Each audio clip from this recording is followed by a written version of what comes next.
So, I mean, I don't know if you want to go into super great detail, but have you had any conversations with Kelly Zinn, and what's been Yeah, your that's a initial good impression of question. her? Yeah, good question to start. She's been awesome. She's going to be really good for wrestling. I'm sure I'm not going to get into specifics on what she's going to do for me and our program, but it's going to be it'll be a very healthy relationship. She loves wrestling.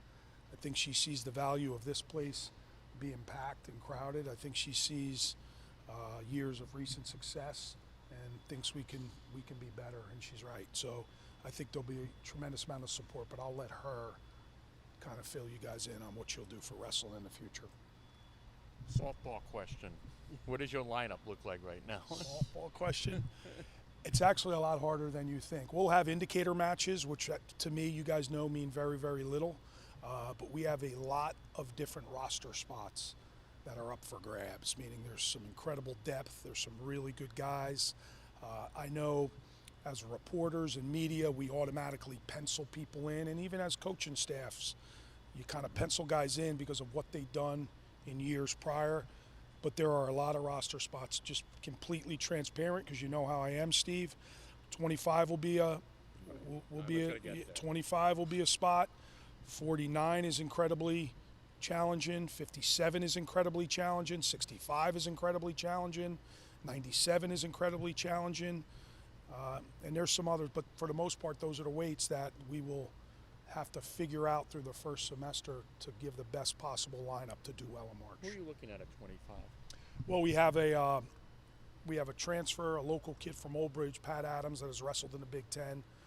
Win-loss wise hasn't had much success, but he's a big kid, so he transferred in. And then we have Aiden Smith, Right. who we think the world of, still trying to get bigger. So those two will be they'll be the guys all year long, and we'll figure it out. Aiden comes with a lot of accomplishments. He's had a pretty good redshirt year last year. He's very, very good. Was great for Dean. He got a lot better last year. But we worry about his size right now, so we got to get him bigger. But he's super talented, so those two will work it out at that weight. And who's at 49 with Andy? There's a slew of guys, but I would say Alex Nini. He's there. Alex Nini and Andy Clark are probably, and then we got Devin Magro, who is a really good freshman. So we got to work out what's going to happen. We still don't know what they're going to do 5-for-5 right now. So we still have red shirts available. So if that stays the pace, we'll be smart with those. But Devin Magro and Tyre Parkins, Chapman, I'm just thinking guys right now off the top of my head, they will absolutely get their 5 dates if that stays the rule. So they're very, very good. So, and there's others in that class, but that's kind of where we're at lineup-wise, if that makes sense. I think heavyweight, we know our heavyweight, as long as he stays healthy, could have a very good year. Hunter Kaka, and obviously Lenny Pinto, Shane Cartagena-Walsh, 74-84. I think that seems fair to say right now they would be our guys, and Joey Oliveri, Dylan Shawver. But there's competition there. There's competition there, and even at 41 with Joey, Tyre Parkins is very good, but again, same situation we've been in the past with some really good freshmen that probably could use a year if they're able to And get one. 65 is Barbosa and White. No, Barbosa and Ford. Anthony White will go down to 157 and challenge for a spot there. So that makes it a little bit different. There's a lot of experience there, and going down in weight, he's probably a little bit stronger than he was at 65, obviously. So it was his decision to do that, and there's like 7 guys there, but probably would think, off the top of my head right now, Connor and Anthony will kind of figure that out. And the redshirt year might be in play for Connor. Absolutely. Yeah, absolutely, for sure.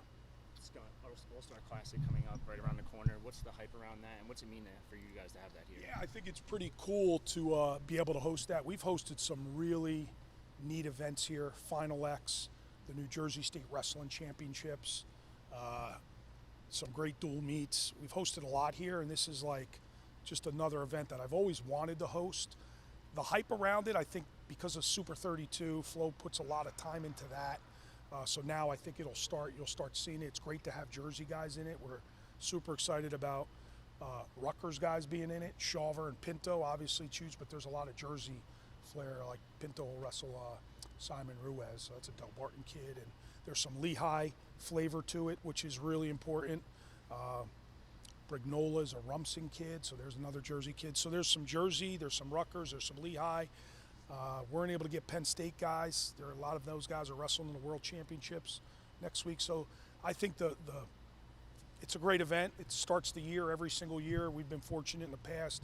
Correct me if I'm wrong. Ashnault and Richie Lewis won in this event in 2017 out in Cleveland.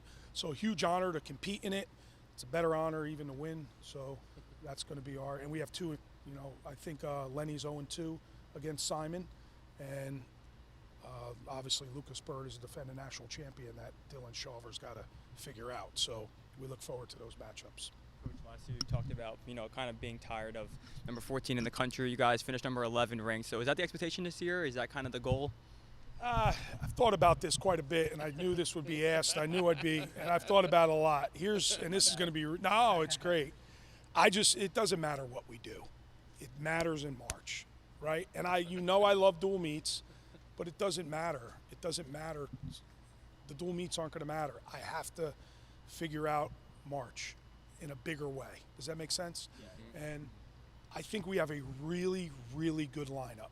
I think we are going to put 10 guys out every single night that can compete with the best teams in the country. But can we win in March? And I think we'll have, heck, if you look at it, again, being completely transparent, Shawver, Oliveri, Pinto twice, Hunter Kaka are all round of 12 guys. They're blood round guys. So how do they break through? That's my job. Somehow we got to figure out March. It doesn't matter what we do. We're going to win a lot of dual meets this year. We're going to be very tough to beat, even against the best teams in the country. It's going to be super exciting. We're going to pack this place. It's never going to matter. I know. I understand that now. So I got to figure out. Last year we had a bad half an hour. A bad half hour on Friday night, right? So all we did last year, 12-5, 5-3 in the Big Ten, finished 11th in the country from a dual meet standpoint. It was the Friday night, the 30 minutes on Friday night. So that's kind of what the expectations are that tournament. And I got to really wrap my head around. The process is super important. The year is super important. I love dual meets. I love fans. We're fortunate enough to wrestle in front of thousands and thousands of fans each and every night. But I'm going to keep in mind that we are going to be really good in March. That's what I got to truly focus on. What was that postmortem like when you left, Wells Fargo at the end of last year? It was the same as 2011. We had the same thing happen in 2011. We had 3 guys in a round of 12 all lose. So that Philadelphia has not been good to me. I don't ever want that tournament there again. But truth be told, it's hard. It's hard. We're right there. We're this close to being a top 10, finishing in the top 10 again, and we didn't get it done. So that's really hard. And for me as a coach, I know what these guys pour into it, so that hurts, right? So Oliveri being this close, that hurts. Shawver's done it before, but not to be able to do it again. And then, of course, Peterson.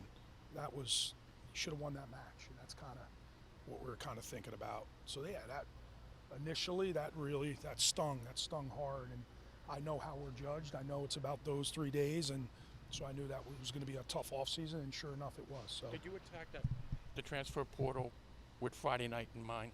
Yeah, I think you do that. Of course, you always try to better your team. We don't ever write to over-recruit. I think this was needs for us. Obviously, those 3 guys have been huge from a leadership standpoint. But, yeah, we attacked it with you got to win on that Friday night. And, obviously, Pinto twice, Hunter, who you'll talk to once, blood round guys, they're dying to get over that hump. This sport is all about that weekend. So, they're dying to be there, and so that's kind of why those were the targets, right? And they're very, very good, and they've won a lot, but certainly the target. What has Lenny brought to this program? He comes from one of the best programs in the country. Just a firecracker, just a ball of energy, wrestles. He's a great teammate, and you could tell that culture out in Lincoln is special. It's a great team. I always admired that from afar. They're great. Coach Madden does a great job in Snyder with building a culture of a team. That's why I really wanted to get Mike Labriola because now that's starting to happen. And believe it or not, those are our leaders. Lenny and Hunter Kaka are our leaders, like vocally. There's a bunch of guys that lead by example and just train really hard, but those guys have been our vocal leaders, and even Remy to some extent. But those two in particular, and they come from obviously Virginia Tech and Nebraska. So there's a lot of reasons we went after them. They're winning. Their success is certainly one of them. But I didn't think I was getting this. This is the most leadership, and that sounds crazy with a transfer portal kid. It's the most leadership we've had in our program in a long, long, long time. But do you think that's because they feel like they have to make an impact and that they have to sort of prove that they belong? No, I just think that's flat out where they come from, and I think that's kind of the way it is. I think that's the kind of the way it is, and that's not a knock.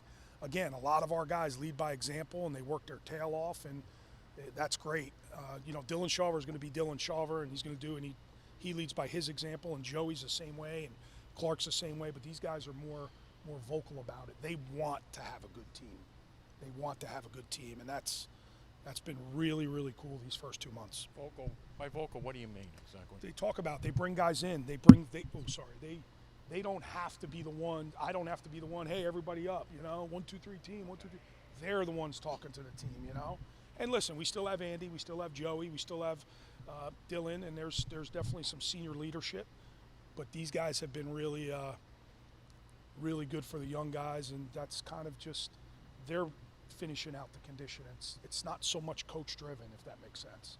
It's athlete driven. And if the athletes are saying it, they're going to probably listen. About the portal, the last 3 heavyweights at Rutgers have been transfers: Boone McDermott, Yara, and now Hunter. Why do you think that is? Is that a weight that's more conducive to it? Is it just maybe just not doing? It's a weight where it's hard to recruit, right? There's a lot of football players up there, so. Like, for example, we have Brandon Toronzo. He's the only heavyweight in our lineup. Now, we landed one of the best kids in the country. That's a couple years out last week. But, we haven't been able to land a blue chip type kid. So it's just so happens we've been able to go in the portal where we haven't had to worry about it. So, and heck, if Brandon isn't ready, and we'll know because he'll get some matches this year, we'll go in this year to build some depth up there and get some guys. So for whatever reason, heavyweight is it's a weight you need. It's like 125. It's like a quarterback, right? You got to recruit one every single year. You're going to recruit a quarterback because you need them. It's the same thing. You need a 25 and you need heavyweights. So we're going to try to bring in 3 or 4, even if it's from a workout standpoint. You got to have them on the roster. And Joey's success last year, obviously, it was his first year as a full-time starter after pulling his red shirt each of the last 2 years. How much do you think him starting the whole year helped with that progression?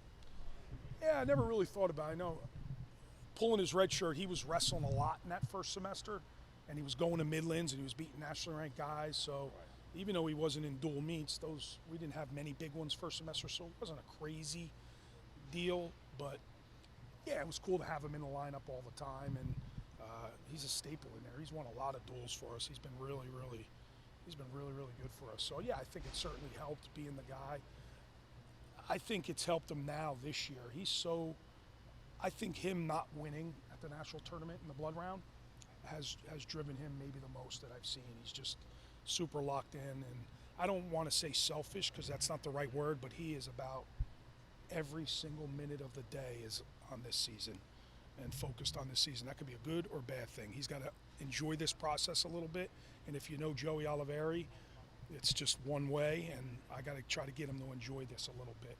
But he's hell-bent on getting it done this year, so we'll see what happens. I know it's a long way off, but to open the Big Ten schedule with that match. Yeah, you got to wrestle them anyway. I don't know. They keep giving us Penn State. I would like to go to Iowa. I'd like Iowa to come here, switch up a little bit, but they give us Penn State every year, I think, because of travel. Yes.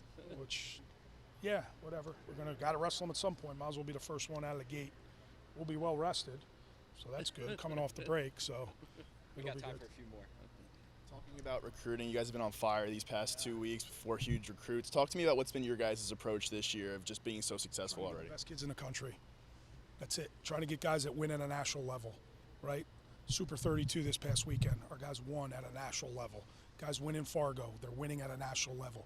Can't be surrounded by this state, right? We've had Coach Middich and Labs, right? Coach Middich in particular has been crazy in the Lehigh Valley. It's Pennsylvania. It's Pennsylvania.